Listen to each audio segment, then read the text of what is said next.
l'esprit du 4x4, ce qui est génial, c'est que quand on se retrouve dans un moment de galère, il y a toujours un esprit d'entraide, il y a toujours que ça soit en course ou que ça soit en balade, quand tout le monde vient aider quelqu'un qui est planté, il y a un esprit d'entraide et de camaraderie. Je crois que c'est ce côté magique, c'est surtout ce moment où en fait la galère devient du plaisir après, quoi. Pour moi, ça ne représente pas simplement l'esprit mécanique, c'est aussi l'esprit d'aventure, c'est aussi la découverte des pays, c'est plein de choses. On peut tellement aller avancer avec un 4x4. Ça m'a permis de découvrir, d'aller en Australie, d'aller en Mongolie, de découvrir plein de choses. Et puis aussi, il y a un esprit humain, il y a plein de choses au milieu de tout ça. C'est très difficile de parler du 4x4, mais c'est très très vaste.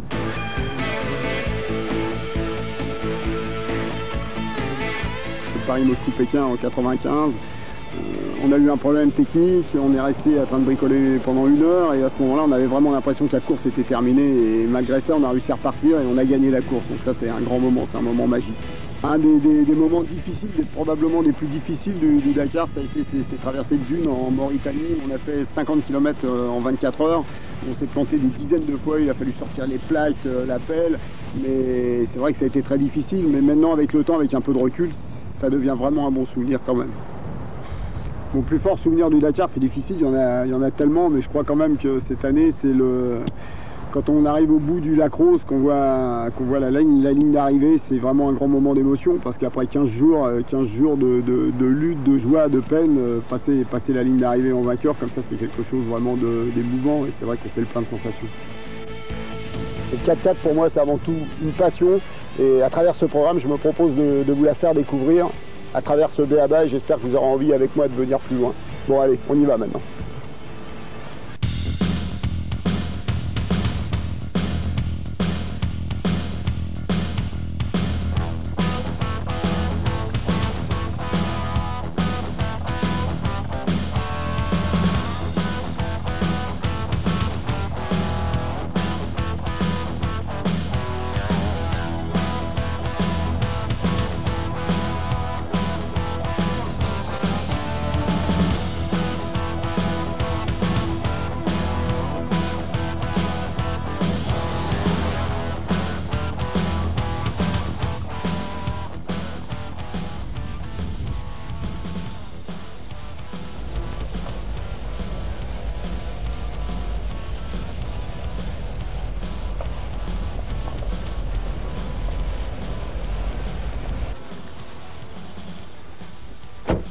Bonjour, vous avez plus l'habitude de me voir dans un 4x4 de compétition. C'est vrai que pour une fois ça change de voir un véhicule aussi joli. Mais il faut savoir aussi que le 4x4 c'est pas forcément aller vite, c'est pas forcément faire des bombes de mètres, ça peut être aussi un véhicule de tous les jours, un véhicule utilitaire. Moi je roule tous les jours avec un Pajero long et je dois avouer qu'il y a quand même pas mal de raisons. C'est pas simplement juste pour me faire transporter d'un point à l'autre. Bon, le 4x4 ça a bien évolué maintenant. On a un véhicule qui est capable de tout faire, c'est-à-dire que c'est devenu à la fois une vraie berline et ça a quand même gardé ce côté tout-terrain.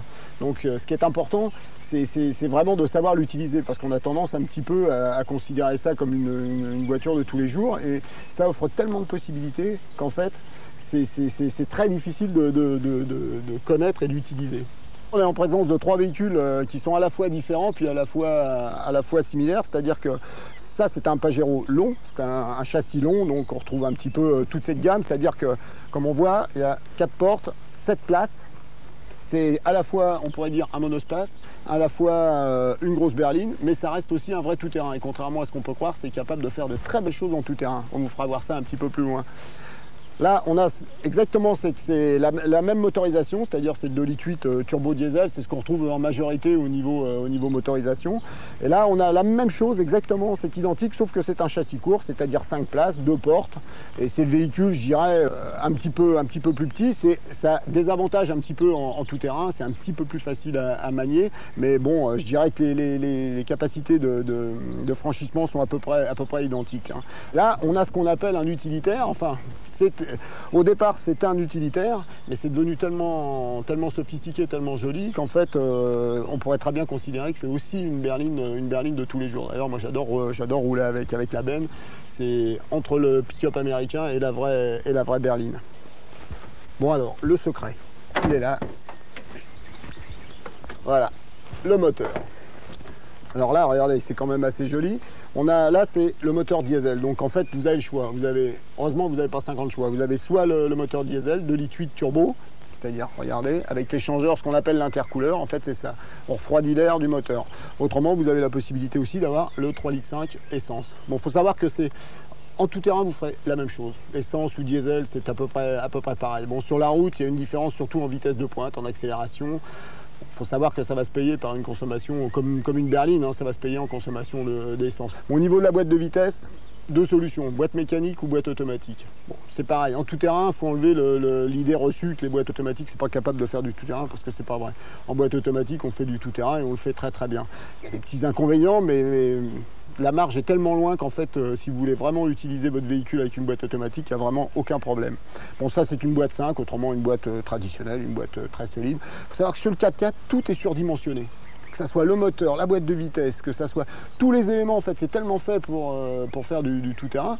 En fait, si on se contente d'utiliser ça sur la route, c'est inusable. Ça travaille à 50% de ce que c'est capable de faire, donc il n'y a vraiment aucun problème. Donc après, c'est une histoire de choix. La boîte automatique, bien sûr, comme tous les véhicules, la boîte automatique, ça permet d'être plus tranquille en ville. Les gens qui roulent en ville vont préférer la boîte automatique, mais bon, autrement, c'est pas un handicap. Bon, le plus gros handicap, en fait, des 4x4, bon, ça, malheureusement, on n'a pas trouvé la solution miracle, c'est les pneumatiques. Les pneumatiques, tous les véhicules tout-terrain qui sont vendus, d'origine, sont vendus avec des pneumatiques, ce qu'on appelle mixtes, mais qui sont plus ciblés route que tout-terrain, puisque les véhicules sont plus souvent sur la route qu'en tout-terrain. Donc il faut savoir que ces pneus-là sont capables de faire, enfin tous les pneus d'origine sont capables de faire du tout-terrain quand c'est sec, mais dès que ça devient gras, le problème est là. Donc il faut savoir que le pneu parfait n'existe pas, on en parlera un petit peu plus loin, le pneu parfait n'existe pas, donc il faut trouver un compromis. Bon. Vous allez voir que malgré tout, avec ces pneus-là, on peut faire quand même des très belles choses en tout terrain. Mais c'est vrai que la limite, on atteint plus facilement la limite le jour où il pleut que lorsque c'est sec. Autrement, bon, l'utilisation du véhicule, je vous dis, tout est prévu pour faire ce qu'il faut. C'est-à-dire, par exemple, dans l'eau, vous avez un filtre à air qui est situé, regardez, vous avez un filtre à air qui est situé très haut avec une aspiration dans l'aile. C'est-à-dire que, grosso modo, vous pouvez passer dans l'eau jusqu'à 1 mètre. C'est-à-dire à peu près hein, à la hauteur des phares. Hein. À mon avis, vous arrêterez avant. Mais enfin, il faut savoir que si vous mettez de l'eau jusqu'au milieu des phares, il n'y a absolument aucun problème. Bon, maintenant, il ne s'agit pas de rentrer vite dans l'eau. On ne va pas rentrer dans les détails. Mais si vous rentrez trop vite dans l'eau, la vague, à ce moment-là, vient sur le pare-brise et ce n'est pas l'idéal. Mais pour vous dire que tout est conçu. Donc, en utilisation, vous verrez que la marge est très, très loin. En fait, le plus dur, c'est de faire les premières rayures. Hein. Quand vous commencez à faire du tout-terrain, le plus dur, c'est quand vous venez de l'acheter, vous n'avez pas envie de l'abîmer. Il faut savoir que c'est capable de tout faire. Bon, on a fait un petit peu le tour général, on peut faire les revues de détail, mais bon, voilà. Après, on va aller peut-être sur le terrain, voir ce qu'on peut faire avec.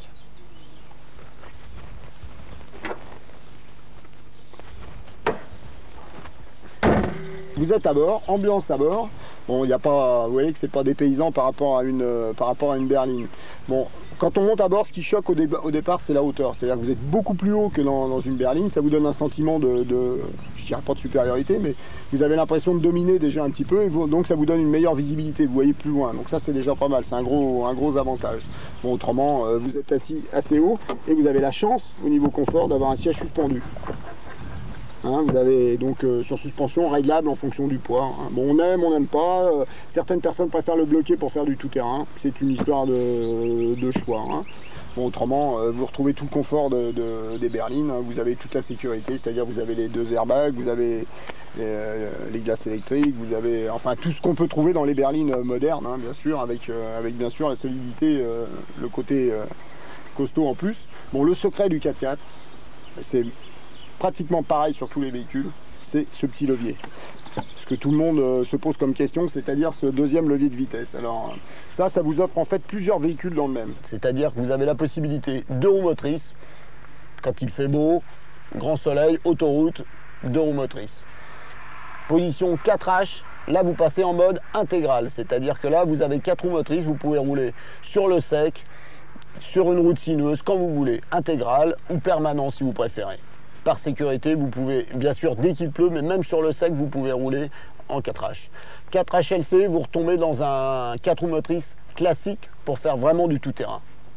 Et les 4 LLC, là vous tombez dans les vitesses courtes, c'est-à-dire que c'est là que vous transformez votre véhicule en tracteur pour faire du franchissement.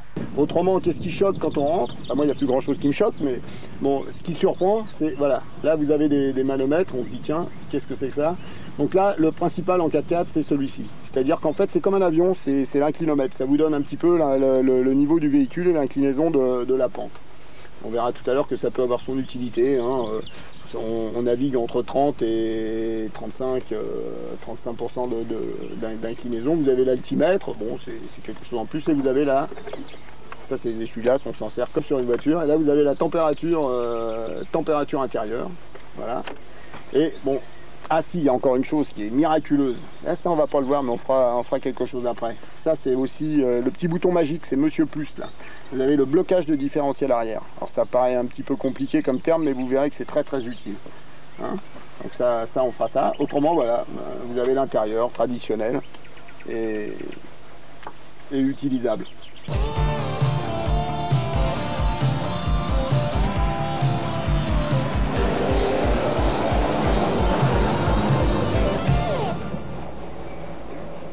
La montée, c'est la première difficulté à appréhender en 4x4 et c'est probablement la plus facile. Exercice pratique, on y va.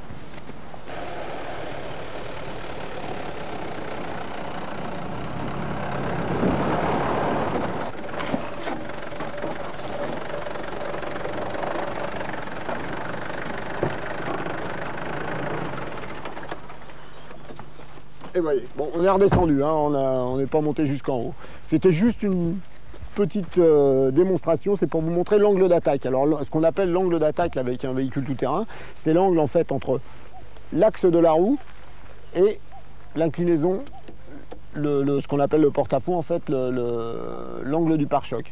En fait vous voyez que ça représente quand même un angle assez important. Bon, il y a une limite hein, quand même, hein, mais vous voyez que là ça fait une pente quand même qui est très raide et on arrive à passer en venant juste frôler le pare-choc. Bon là on n'est pas monté exprès puisque l'arrivée est quand même assez dure, il faudrait prendre de l'élan. Mais enfin voilà, c'était juste pour illustrer un petit peu ce que c'est que l'angle d'attaque et les possibilités qu'on a.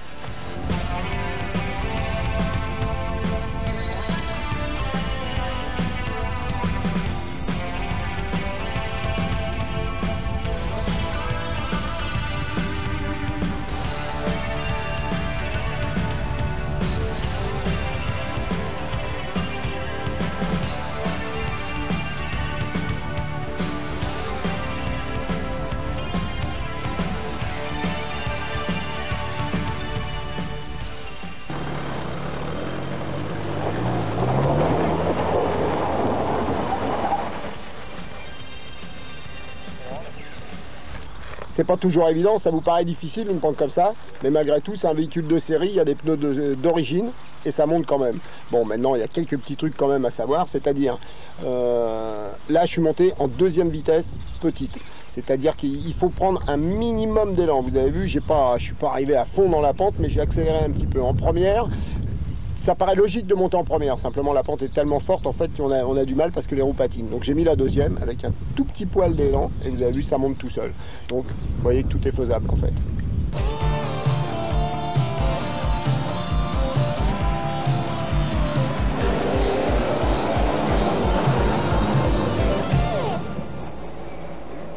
Alors, la descente à aborder avec prudence. Suivez-moi.